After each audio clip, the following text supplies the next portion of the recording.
Bonsoir, aujourd'hui c'est le 19 juin, nous sommes devant le théâtre des Champs-Élysées pour couvrir un événement musical.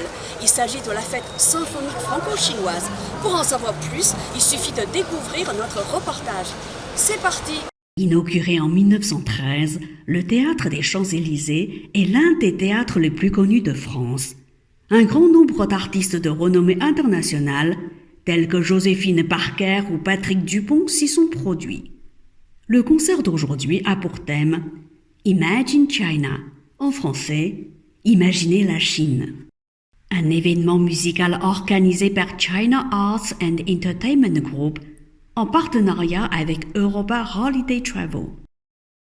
C'est un véritable concert sino-français avec, d'un côté, l'Orchestre Colonne, le plus ancien orchestre symphonique de France, dirigé par Chun Ping-Tien, et de l'autre, les artistes chinois et français parmi les plus remarquables d'Europe. L'événement fait salle comble. Li Chen, ministre conseiller de l'ambassade de Chine en France, Cheng Yuanli, premier secrétaire de l'ambassade de Chine, ainsi que d'autres personnalités politiques et culturelles honorent le concert de leur présence. Le coup d'envoi est donné à 20h précises. Le concert débute avec The Gift de Tianzhou, une œuvre commandée par l'Orchestre symphonique de Shanghai.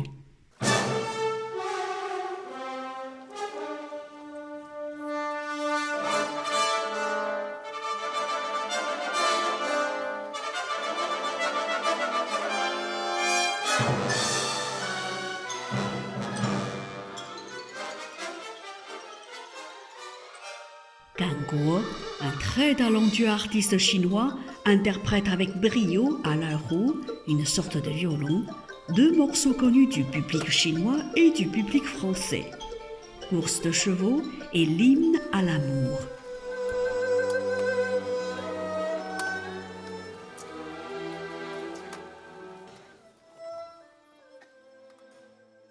Le pianiste Zhizhen Wang donne une brillante interprétation de Erhuang, pièce symphonique avec piano de Qi Gangchen.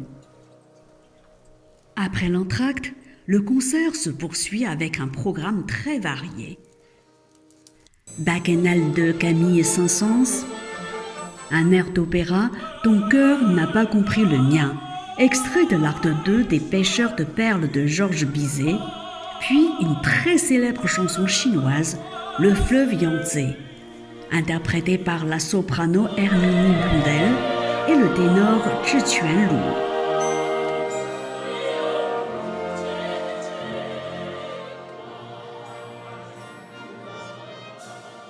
Et enfin, une série de morceaux chinois. Joyeux lever du soleil, Saule vert, Lan Hua Hua, Devinez la mélodie, dialogue sur les fleurs. Le tout sous des applaudissements mûris du public.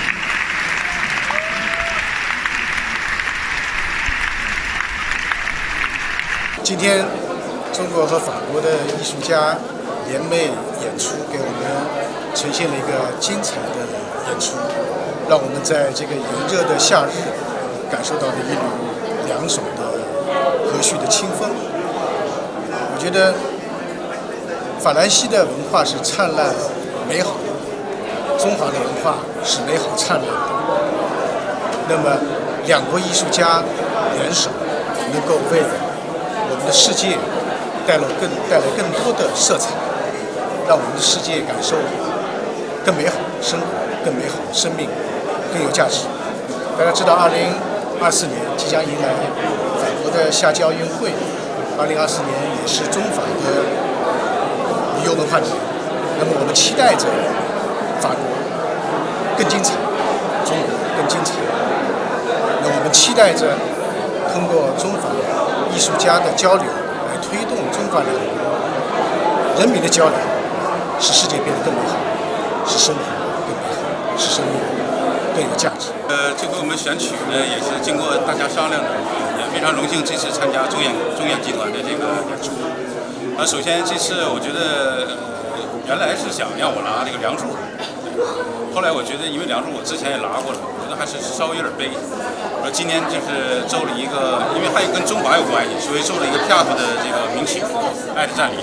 然后还有一个就是那个中国的传统曲目赛马，所以我觉得还是快了一点。然后还有个中华因素，我们很认真，因为中华风韵这是一个系列的活动，系列的音乐会在欧洲的很多国家都有上演。然后指挥特意嘱咐我们说，《长江之歌》是在这个系列的音乐会在每一个演出的这个场地，比方说德国、比利时、西班牙、意大利都要唱《长江之歌》，所以他说这是他最担心的，因为觉得总会有一位外国歌唱家要唱这首《长江之歌》。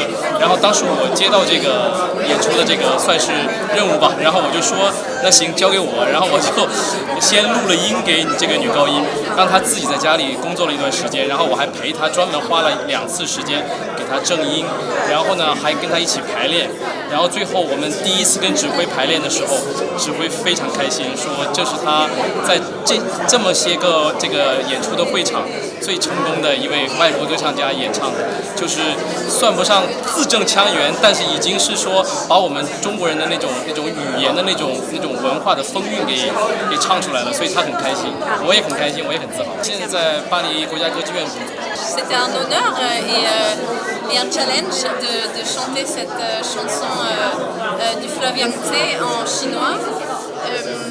J'ai beaucoup travaillé, j'ai travaillé notamment avec mon ami ténor Lu Zhejuan, qui m'a coaché, on a travaillé sur la prononciation, aussi sur le sens et sur l'interprétation.